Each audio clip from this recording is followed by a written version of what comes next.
پانی اور مٹی کا مجموعہ بنا ہے. اس کے اندر پانی اور مٹی کی صفات ہیں. پانی جو ہے وہ اپنے ماحول کا تاثر لیتا ہے. آپ جیسے سارے ماشاءاللہ یہاں آئے ہیں او لیولز کرنے, آپ نے گھر میں کیوں نہیں کر لیا؟ لوگ مسلز بنانے جم میں کیوں جاتے ہیں؟ اور لوگ کرکٹر بننے کرکٹ گراؤنڈ میں کیوں جاتے ہیں؟ سوئمر بننے پول میں کیوں اترتے ہیں؟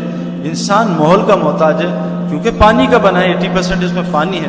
اس کی جو بہترین غذا اللہ نے دودھ بنایا ہے, دودھ میں بھی 98% پانی ہے. بہترین جو ریلیکسیشن ایکسرسائز ہے جس سے لیکٹک ایسڈ نکلتا ہے تھکن کے بعد, وہ سوئمنگ ہے, وہ بھی پانی ہے. جو کبھی چوٹ لگ جائے, جیسے بچے ہو نا, آپ کو چوٹ لگ جائے, کبھی آپ کک باکسنگ کرو چوٹ لگ جائے, تو سب سے اچھا علاج برف لگانا ہے. ہمارے گیند لگتی تھی تو آدھا گھنٹہ برف لگانا, 6 گھنٹے بعد پھر آدھا گھنٹہ برف لگانا, 24 گھنٹے میں اللہ اس کو بالکل ٹھیک ہے, سویلنگ بھی ختم ہو جاتی تھی. برف بھی پانی ہے. ہمارا چاہے جتنا مرضی ہمیں روزہ لگ رہا ہو, جو مرضی ہم جوس پی لیں, لیکن پیاس صرف پانی بجھاتی ہے. ہمیں نہانے سے فریشنس ہو جاتی ہے. جو لوگ سائیکولوجیکلی ذرا پریشان ہوتے ہیں یا مینٹلی ڈسٹربڈ ہوتے ہیں, ان کو سائیکولوجسٹ جو ہیں سمندر کے پاس بٹھا دیتے ہیں کہ پانی کو دیکھو, اس کی آواز سنو, یہ تمہیں سکون دے گی. میرے پیاروں, ہمارا پانی سے تعلق ہے. انسان بننے کے لیے ہاں ہم ادھر ادھر بھی جائیں گے, لیکن اللہ نے جو کرائٹیریا رکھا ہے اور ہمارے نبی نے جو ہمیں بتایا وہ یہ ضروری ہے کہ انسان جب تک اپنے آپ کو مسجد کا پابند نہیں بنائے گا, وہ انسان کا بچہ نہیں بن سکتا. یہ اللہ رسول کی طرف سے طے ہے. میرے ایک جیب میں ایک سم ہے بہت زبردست, اور ایک جیب میں iPhone 6 ہے, لیکن سم باہر ہے, iPhone ادھر ہے, تو موبائل کا کیا فائدہ ہوگا مجھے جب تک وہ سم جو ہے موبائل میں فٹ نہیں ہوگی. موبائل کے اندر جو صفات ہیں اس سے میں فائدہ نہیں اٹھا سکتا. گولی میرے ہاتھ میں ہے, 100 گولیاں ہیں, لیکن بندوق سے باہر ہے, کیا فائدہ ہوگا ان گولیوں کا؟ گولیوں کی ساری طاقت جب بندوق میں فٹ ہوگی پھر ہمیں نظر آئے گی. شیر جو ہے 1000 ہو لیکن چڑیا گھر میں ہو, ایک بچہ بھی نہیں ڈرا سکتے. شیر اکیلا ہو, شیر جنگل میں ہو کھلے, وہ 1000 بندوں کو ڈرا دے. میرے پیاروں, مسلمانوں کی جو قوت ختم ہوئی ہے نا, اس وجہ سے کہ مسلمانوں سے مسجد چھوٹ گئی. یہ سب سے بڑا المیہ ہے, میرے ساتھ بھی ہوا. اللہ کیا فرمایا, جیسے مچھلی کے لیے پانی ہے ایسے مسلمان کے لیے مسجد. جیسے مچھلی پانی چھوڑتی ہے دنیا کے چکر میں, مسلمان نے دنیا کے چکر میں کہ میری دنیا باہر کی زندگی سے بنے گی, اللہ نے اس کی زندگی کو مسجد کے اعمال کے ساتھ جوڑا ہوا ہے.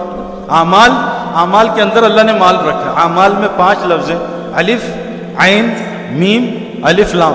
بہت سارے پاکستانیوں نے ان 5 میں سے عین نکال دیا اور کہا مال آ, دبئی سے آ, جھوٹ سے آ, دھوکے سے آ جا, بس جتنا آ سکتا مال. اللہ نے الف عین, اللہ کی ذات پہ پورا بھروسہ کرو. اللہ ایسی ذات ہے, ابراہیم علیہ السلام کو آگ میں 40 دن پالا کھلایا. اللہ ایسی ذات ہے, یونس علیہ السلام کو مچھلی کے پیٹ میں 40 دن کھلایا. اللہ ایسی ذات ہے, بنی اسرائیل کو 40 سال من و سلوہ آسمان سے کھلایا. اللہ ایسی ذات ہے, حضرت مریم کو بغیر موسم کے پھل کھلایا. اللہ ایسی ذات ہے جو ماں کے سینے سے ٹھنڈ میں گرم دودھ نکال دیتا ہے. اللہ ایسی ذات ہے جو گرمی میں ماں کے سینے سے ٹھنڈا دودھ نکال دیتا ہے.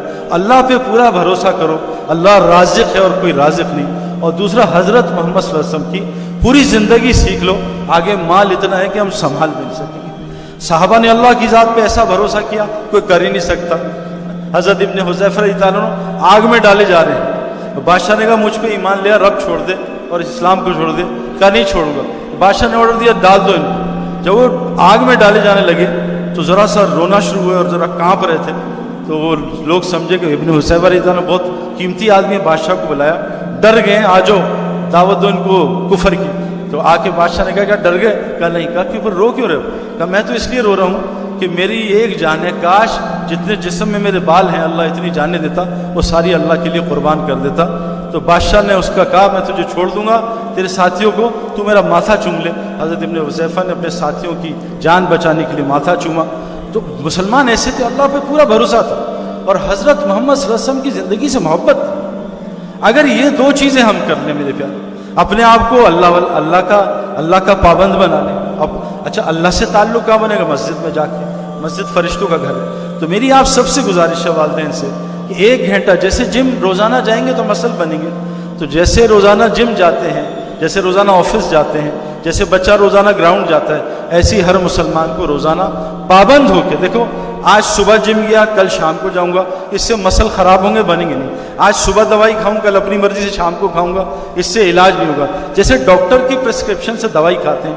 ہماری کرکٹ کی پچ ہے نا, پچ, اس میں اگر پانی دینے کا ٹائم ذرا سا 19-20 ہو تو پچ برباد ہوتی ہے, صحیح نہیں ہوتی. تو میری آپ سب سے گزارش ہے, ابھی تو آپ کو پتہ ہے ہمارے پاس ٹائم ہی نہیں ہے, صبح 8 سے 5 دیتے ہیں, دنیا کو، پھر 5 سے 8 بیوی بچوں کو، جیسے کھانا لگایا دسترخوان پہ سب کچھ کھا لیا، اور جو کچرا پڑا تھا وہ بلے کو ڈال دیا، تو 8 سے 5 دنیا کو دیا، 5 سے 8 بیوی بچوں کو دیا، اور 8 سے 9 رات کو کچرا اللہ کو ڈال دیا کہ اللہ بس یہی تیرے لیے بچا ہے، فی الحال بچا کچا وقت اللہ کو دے دیں، لیکن کوشش کریں روزانہ 1 گھنٹے. کیوں؟ روزانہ مؤذن کہتا ہے حی علی الصلاۃ حی علی الفلاح، نماز کے لیے بھی آؤ، اور کامیابی کی مسجد میں بات ہوگی اس کے لیے بھی رکو. اذان صرف نماز کی دعوت نہیں ہے، اذان دعوت تامہ ہے. اللہم رب ہذہ دعوت تامہ. اذان ویسے بھی باہر کے لوگوں کے لیے ہے، اذان مسجد کے اندر کے لوگوں کے لیے نہیں ہے. اذان کا مقصد باہر کی زندگی بند کرانا، لوگوں کو مسجد کی طرف بلانا. تو پہلی چیز، کیونکہ ہم پانی کے ہیں، ہم انسان بننا چاہتے ہیں، اللہ کے بندے بننا چاہتے ہیں، ہمیں مسجد کو، کیوں کہ اللہ کی ذات پہ ایمان کیسے بنے گا؟ مسجد جا کے. کیوں کہ حضرت محمد صلی اللہ علیہ وسلم نے فرمایا جس کو کثرت سے مسجد کا عادی دیکھو اس کی ایمان کی گواہی دینا. آپ یہ نہیں فرمایا جو ہر سال حج کرے اس کی ایمان کی گواہی دینا، کیونکہ ہر سال حج تو مشرکین بھی کرتے تھے. آپ نے یہ نہیں کہا جس کو نماز پڑھتے دیکھو 5 وقت کی اس کی ایمان کی گواہی دینا، منافقین 5 وقت کی جماعت کی نماز پڑھتے تھے. آپ نے کہا جس کو مسجد کا عادی دیکھو اس کی ایمان کی گواہی دینا. آج مسلمانوں کی مسجد کی عادت نہیں رہی، جلدی سے نماز سر سے اتاری باہر نکلے.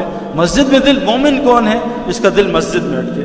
تو پہلی چیز تو میری گزارش ہے آپ والدین سے، بچوں کو بھی عادت ڈالیں کہ ان کو مسجد سے الفت ہو. جو مسجد جتنی دفعہ جاتا ہے، حدیث میں آتا ہے روزانہ اتنی دفعہ جنت میں اس کا ایک محل بنتا ہے. ایک محل جتنی دفعہ مسجد جاتا ہے.